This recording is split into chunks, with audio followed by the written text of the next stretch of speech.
ba ako? Okay. 3, 2, Ikaw mabilaw ka. Ikaw, boses. 3, 2, 1, go. Mula sa kinikilalang Ulit.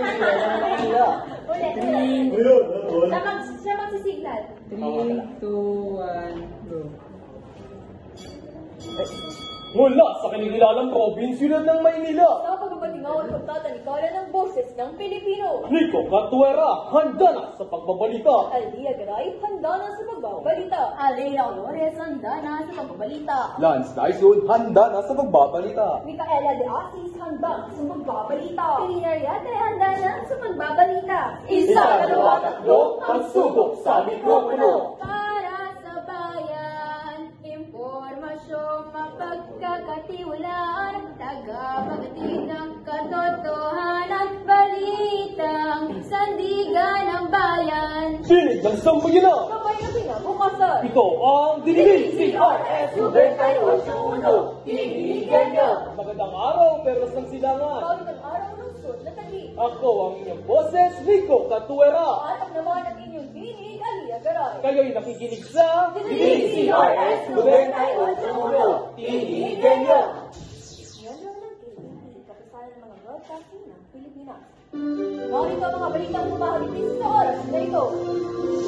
Bilang bahagi sa Metro Manila, nakakaranas ng krisis sa tubig. Alden Richards muli nagbabalik sa prime time sa teleserye Buhay Mo, Kwento Mo. Bagong satellite, ipinadala ng NASA.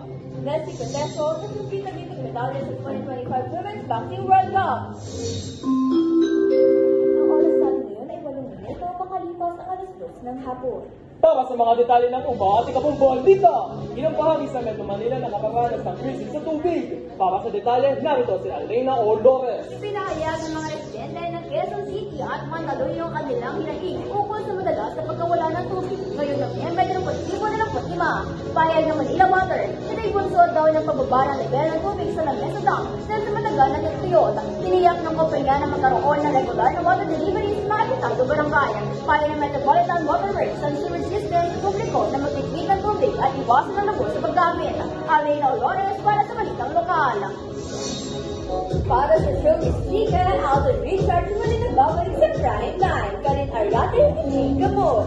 Muling nagbabalik sa prime time si Alden Richards para sa bago niyang teleserye Buhay Ka, Kwento Mo na ipapalabas sa unang bahagi ng 2026. Sa SNGMA Integrated News, ganap si Alden bilang isang guidance counselor na tumutulong sa mga kabataang naliligaw ng landas. Ayon kay Direk Diglugay, ang layunin ng teleserye ay magbigay inspirasyon lalo na sa mga kabataang nakararanas ng anxiety at depression. Nakasama niya dito si Lumatira, Sanya Lopez. Ako ang inyong pambansang mosa, Karin Ariate. Huwag mo na kayong mainit dahil babatingaw pa ang tinigan nyo. Na, itali mo na yung bubong! Dali! Baka lumipad! Mama, wala na tayong bahay. Tinalay na ko! Paulit-ulit na lang! Tuwing may bagyo, kami na naman ang nawawalan! Habang may mga nasa taas na walang pakialam, may mga tulad nila na itatangkyang walang matutulugan. Piliin natin ng mga leader na may puso dahil ang tunay na pagbabago hindi dapat natatangay ng hangin. Isang paalala mula sa mga Pilipinong naniniwala sa kanilang kalikasan at katotohanan. At muling nagbabalik ang Tinigan niyo! Para sa Weekend Sports, Nessie Contesio sungkit ng itong medalya sa 2025 Women's Boxing World Cup. Yan ang tinutukan ni Micaela de Asis. Muling ipinamakan sa Nessie Contesio ang husay ng mga atletang Pinoy. Matapos maginig ang pambato ng Chinese Taipei na si Lin Yunting. Sa puntos na 4-1 sa finals ng featherweight division.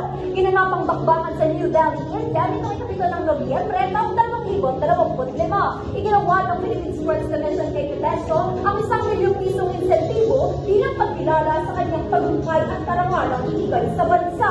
Micaela de Asis sumisipa para sa sports balita. Bagong satellite, ipinadala ng NASA.